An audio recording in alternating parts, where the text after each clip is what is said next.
Cold air settles over the forgotten ruins of a farm that once ruled its corner of Alabama like a private empire.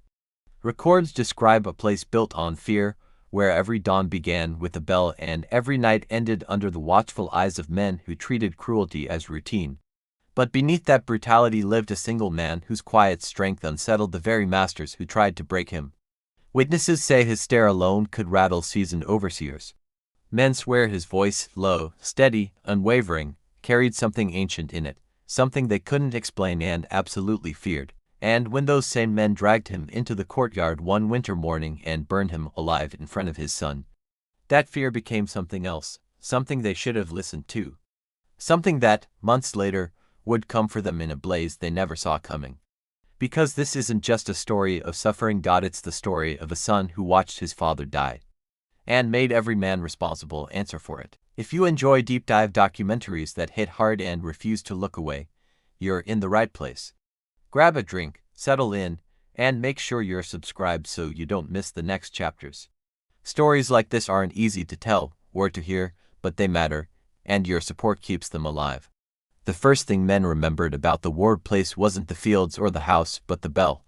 One metal note at dawn, sharp and hollow, like someone tapping fear awake inside every skull. The farm sat on a rise of red dirt, fenced tight. Every building turned toward the big house like it was the sun. Elias Ward stood on that porch each morning, coffee steaming, counting grown men like coins. 40 adult men slept in cracked wooden shacks that leaned under storms. No families, no soft voices, only snores, muttered dreams, and boards that creaked as if they were tired of holding up so much weight. Work began before the sky chose its color. Men moved in lines across cotton, breath pale in the cold, shirts soaked by sunrise, overseers circling on horseback like patient vultures, waiting for someone's knees to soften. Elias trusted 3 tools more than chains or guns: hunger, humiliation, and the quiet reminder that every man out there woke, worked, and survived only because Elias Ward had decided not to end him yet. His eldest son, Marcus, carried his cruelty like a well-fitted coat. Broad-shouldered, slow-voiced, he didn't need to shout. Men remembered his boots, most always polished, always near, appearing beside you the moment your pace slipped a heartbeat. Jonah, the younger, hated second place with a kind of poison. Marcus practiced control. Jonah practiced invention, always searching for new ways to make standing feel like punishment and obedience taste like swallowing dust and splinters. In the courtyard's center stood a thick wooden post sunk deep into packed earth, iron rings hammered halfway up. The ground around it had gone dark and hard from years of boots, knees, and blood pressed into clay. That courtyard became their theater. The wards watched from a raised platform, hands on the railing, while men were strapped, beaten, or left kneeling until their legs shook. Discipline was performance. Suffering became their most dependable entertainment. One autumn evening, a wagon rolled in with 2 new men. One big, nervous, eyes darting everywhere. The other stepped down slowly, older, shoulders squared, gaze steady, like a man who'd seen worse fires and walked through them. Records called him Cade, transferred property marked with 2 vague words, difficult influence. Men on the ward place learned fast what that meant. Cade didn't flinch when overseers barked orders inches from his face. He spoke little at first, listening more than talking, finishing his row and quietly helping the man beside him pick up speed. A grip adjusted here, a stance corrected there, tiny changes that saved breath like hidden coins. At night, when wind slipped through the cracks and the shack turned cold, Cade hummed low melodies without words. The sound floated over crowded bunks like smoke, turning the room from a cage into a held breath. Men began timing their stories to that humming. Complaints softened, memories sharpened, silence stopped feeling like drowning. No speeches, no promises, just one older man whose calm seemed to whisper, without words, "Hold on a little longer." Elias saw it first, heads tilting when Cade spoke, arguments cooling when he lifted a hand. On a farm built on obedience, any man other men listened to without being ordered was not interesting, he was dangerous. Marcus decided to test him.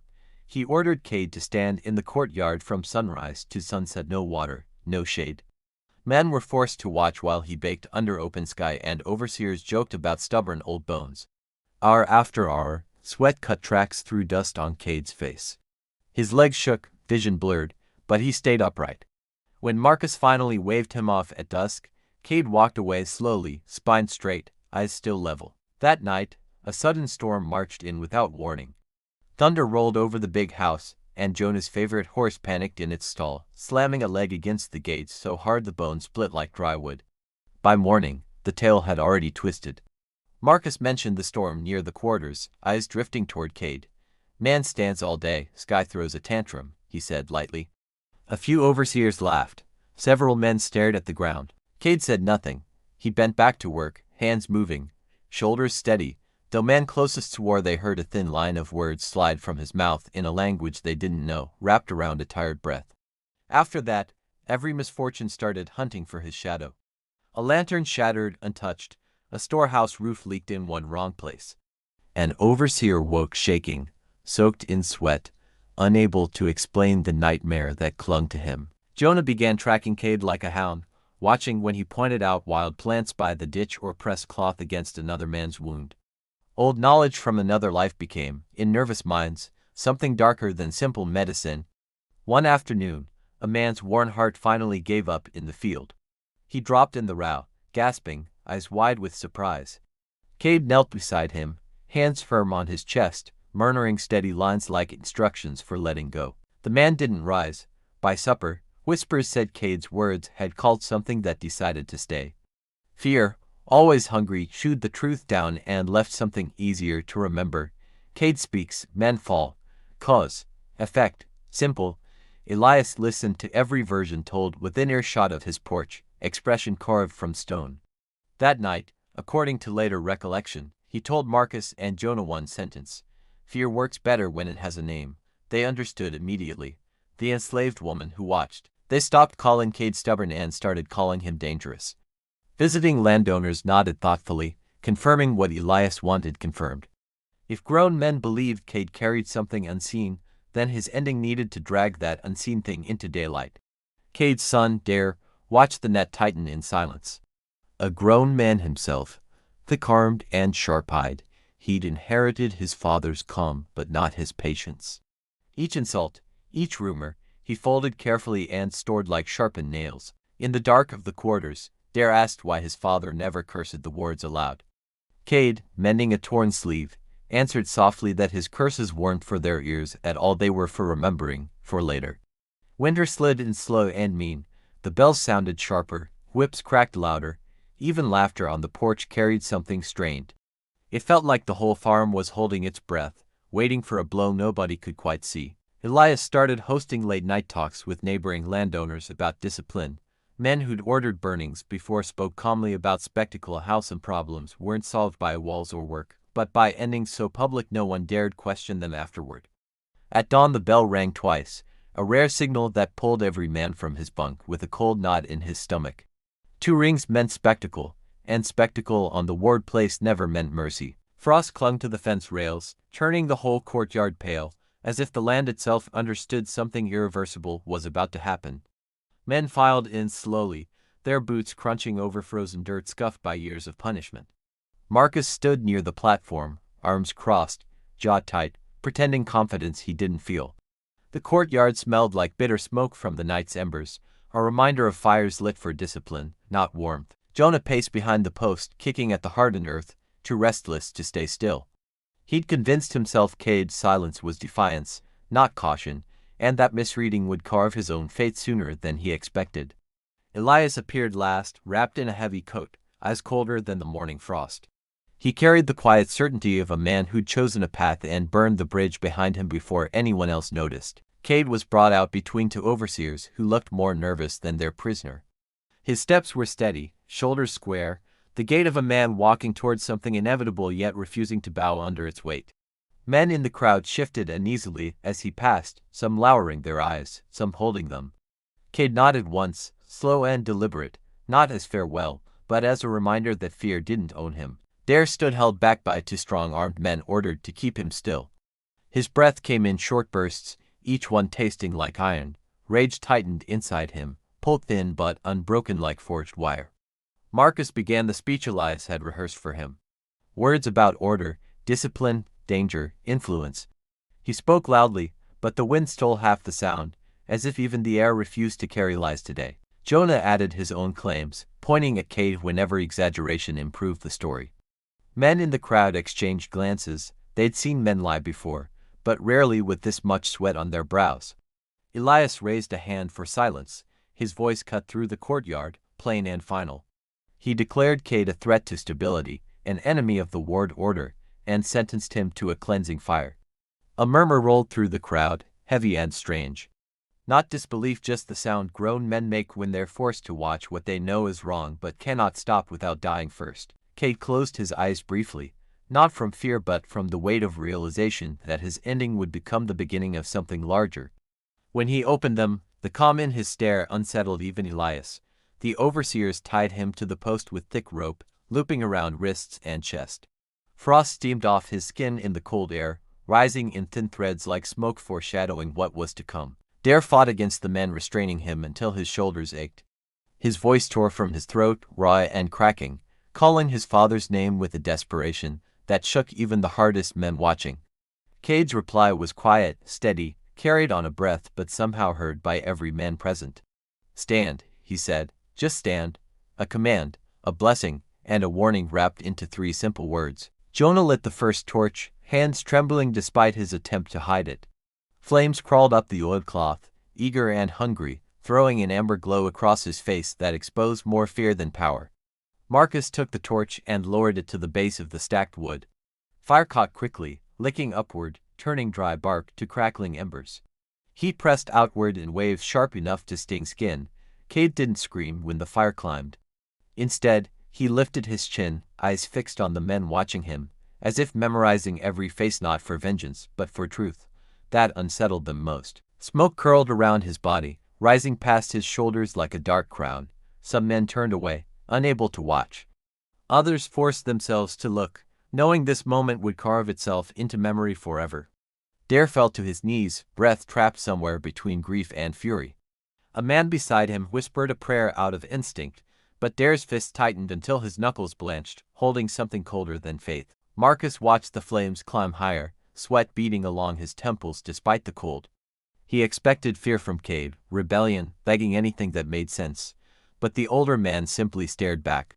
Jonah stepped back repeatedly, as if each crack of burning wood pushed him another inch away. For the first time, he looked like a boy wearing a man's cruelty, the costume slipping under firelight. Elias stood carved from stone, unmoving, until Cade's voice rose again, hoarse, but clear enough to freeze the courtyard. "Men, remember," he said. "A final message, not a curse, but a promise." The flames swallowed Cade soon after, leaving only the post, the rope, and the bitter smell of charred wood and endings. Silence settled over the courtyard, the kind that felt heavier than sound itself. Dare didn't cry. Men expected him to break, but he didn't. He stood slowly, rising with a steadiness that made even overseers shift uneasily. Something new had taken shape behind his eyes.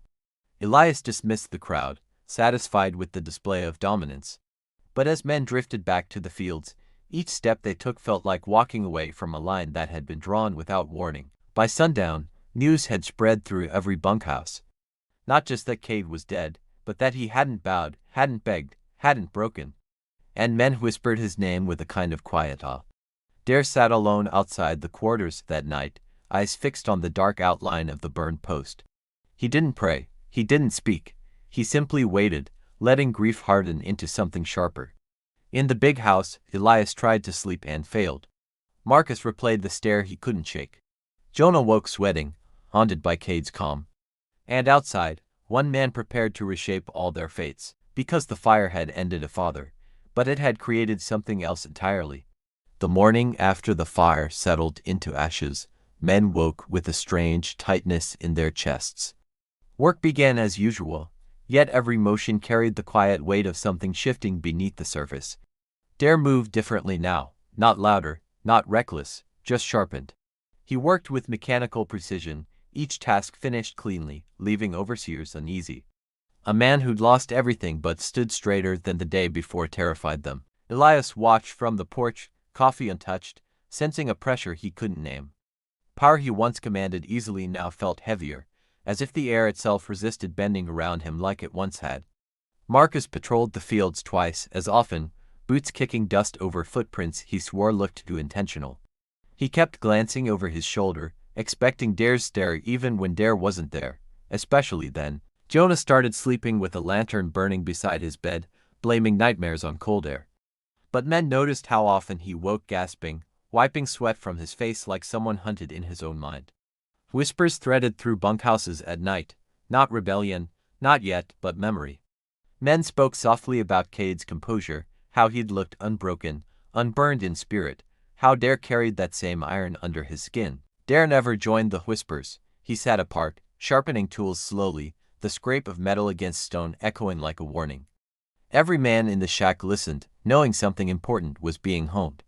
Overseers noticed chores finished faster, rows straighter, movements tighter. But as every pair of them carried the same steady burn. Discipline didn't produce that fire, loss did. And shared loss produced something even harder to extinguish. Elias began holding late-night meetings again, voices drifting from the big house like nervous static. Words like contain, watch, and necessary measures bled through cracks in the shutters, drifting into the cold. Marcus proposed splitting the men into smaller work units, claiming efficiency. Elias heard the truth behind it, fear disguised as logistics.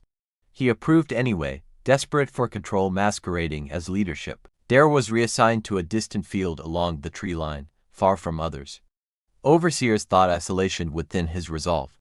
Instead, solitude gave him space to think, to build, to sharpen patience into strategy. He watched everything: the timings of the patrols, the placement of lanterns, the weakness in the fences, the blind spots in the yard. Information gathered itself around him like dust on boots. At dusk he carried water barrels with other assigned men. Each evening, he nodded once to 3 men who shared Cade's quiet faithfulness.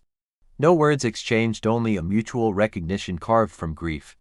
Those 3 men drifted near Dare during breaks, forming a loose circle that didn't attract attention. They talked about weather, tools, muscle aches, but beneath the surface lay lines of silent agreement. One night Dare met them behind the far shed, moonlight cutting thin lines across the dirt. They didn't ask plans or motives. They asked only if the time had come. Dare said not yet. He wanted something precise, not chaos, something that echoed Cade's final words men remembered. A message carved in action, not shouting, a truth etched into the ward name with consequences they could never erase. In the big house, Jonah caught himself avoiding windows after dusk. Every shadow outside felt like Dare's shape stretching toward him. His guilt made ghosts where there were none, and soon, where there were. Marcus tried compensating with brutality. He punished for slowness, for glances, for breathing too loudly. But each strike made the men quieter, not weaker. Silence became shield and sword, leaving Marcus rattled. Elias alone sensed the coming fracture. But instead of stepping back, he tightened his grip, believing force and tradition could hold a world clearly cracking down the center. Pride blinded him to the truth. The truth was this: men don't stay broken forever. Pressure turns some to dust, but others to stone. And Dare had already hardened into something immovable. The wards failed to see which they'd created. By midwinter, a rhythm developed: work, watch, memorize, endure. Each day Dare built a map inside his mind, marking escape routes and weak structures, storing knowledge the way others stored fear.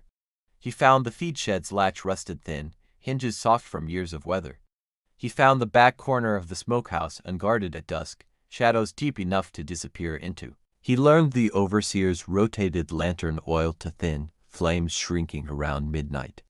In darkness, every warped plank and bent nail became a path, every crack in the system became a door. Yet he held back, waiting, watching, timing. The wards expected rebellion to be loud, emotional, frantic. They didn't expect patience. They didn't expect strategy. They didn't expect a sun raised by a man forged from iron and fire. One night, Dare sat alone on the steps of the bunkhouse, staring at the sky. Stars hung low, bright enough to reflect in his eyes. A witness would have sworn they saw resolve crystallize. Wordless, he rose and walked across the yard, passing lanterns that flickered weakly as if bowing. Every step landed calm and steady. Every breath drew in cold enough to sharpen thought. He stopped near the old storage cellar, where shadows swallowed half the structure. The air felt different here, heavier, as if the night itself leaned closer to listen. Dare placed a hand on the door. By morning, men noticed a shift in him, something set, locked, ready. They didn't ask what changed. They didn't need to. They simply straightened their backs and matched his pace like metal aligning with a magnet. Dare didn't smile, didn't speak differently, didn't move with bravado. He carried silence like a weapon, a quiet announcement that the waiting period had ended. The men around him felt it immediately. And in the big house, Elias woke before dawn with a feeling he hadn't known in years. Dread. He couldn't name why, but somewhere deep inside, he understood the ground beneath him had started to move, because Kate had died in flames, but Dare was about to rise from them. Night arrived early that winter, swallowing the Ward property in a heavy blue darkness that felt thicker than air. Lanterns flickered along the porch, casting long trembling shadows that warned of a night built for reckoning. Inside the big house, Elias prepared for the annual winter gathering, a tradition meant to showcase strength and control. 13 invited men took their seats, unaware the number matched the cost that would soon be demanded. Marcus stood near the doorway, posture rigid, watching every servant's movement with suspicion. His eyes drifted toward the yard repeatedly, searching for Dare, as though expecting the man's silhouette to materialize from the dark. Jonah poured whiskey for their guests, his hands shaking slightly despite his forced laughter. He could feel something pressing against his ribs, an invisible weight that grew heavier every time the floorboards creaked. Dare moved through the yard with the calm of a man who had already stepped beyond fear. His breath came slow, measured, each exhale drifting upward like signals sent to unseen witnesses in the treeline. He'd spent weeks positioning small bundles of dry shavings beneath the house, working only at moments when shadows swallowed him whole. No overseer questioned him, they'd grown too used to ignoring his quiet movements. The 3 men who silently stood with him now waited along the yard's edge, each posted near doorways Elias never noticed. They blended into the dark, patient as stone, following Dare's steadiness like compass needles. Inside, the feast grew louder. Men argued over crops, profits, and control, pounding their fists on the table as if force alone could rewrite their slipping sense of authority. None realized their voices trembled. Elias gave a speech about discipline, praising Marcus and Jonah for their fortitude. Every man nodded politely, while something colder crept into the room, an unspoken collective dread they couldn't explain aloud. Dare watched through a cracked shutter, face expressionless as the gathering continued. He counted each man, memorizing their positions, waiting for the moment when no one inside noticed how tightly the night held its breath. At the shed, one ally struck flint, creating a small whisper of flame. It danced lightly before settling onto the shavings Dare had prepared. Smoke rose slowly, slipping like a quiet ghost beneath the floorboards. The second ally blocked the back exit with a wagon, moving silently, muscles straining as the wheels sank into frozen mud. No lanterns caught the motion. No overseer looked this direction, all eyes faced the feast. The third ally slipped around the far corner, shedding the last escape route by wedging a long timber against the cellar doors. He worked quickly, breath forming pale clouds that vanished into darkness. Inside, Jonah smelled the first thin trace of smoke but dismissed it, assuming a kitchen fire. Marcus rolled his eyes when a guest commented on the scent, mocking him loudly to mask his own rising nerves. Dare stepped forward, approaching the house with slow, deliberate strides. The front steps creaked under his boots, but no guest reacted. Drunken laughter drowned out everything except the inevitable. He reached the door and paused. He pushed it open gently. Wood groaned. 13 heads turned toward him. The sight froze the room, not because he entered, but because of how he entered. Calm, straight-backed, eyes burning with something almost ancient. Elias rose halfway from his chair, confusion tightening his features. "You're not assigned here," he said, voice low. Dare didn't answer. He simply stepped forward, letting silence explain everything his words never needed to carry. Marcus reached for his knife, but the second he moved, smoke thickened beneath the floorboards. Heat pulsed upward, making the guest shift uneasily. Sweat formed along Jonah's collar despite the winter chill. Dare stood at the room's center, facing the man who'd burned his father. He didn't gloat, didn't spit hatred, didn't hiss threats. He simply said his father's name once, quietly, letting the weight crush the room. Elias faltered.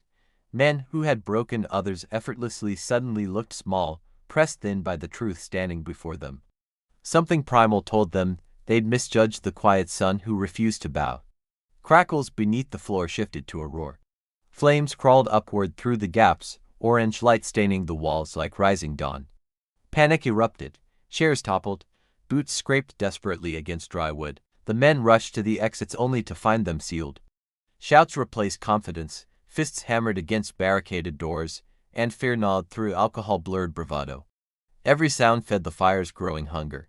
Marcus lunged toward Dare, but heat surged between them as a support beam ignited, forcing him back. Dare didn't flinch. He stood tall, unmoved, watching men who once commanded obedience scramble like trapped animals. Jonah screamed for water, then for tools, then for help from men who no longer respected him. Smoke filled his lungs, mixing with the guilt he'd carried since the courtyard.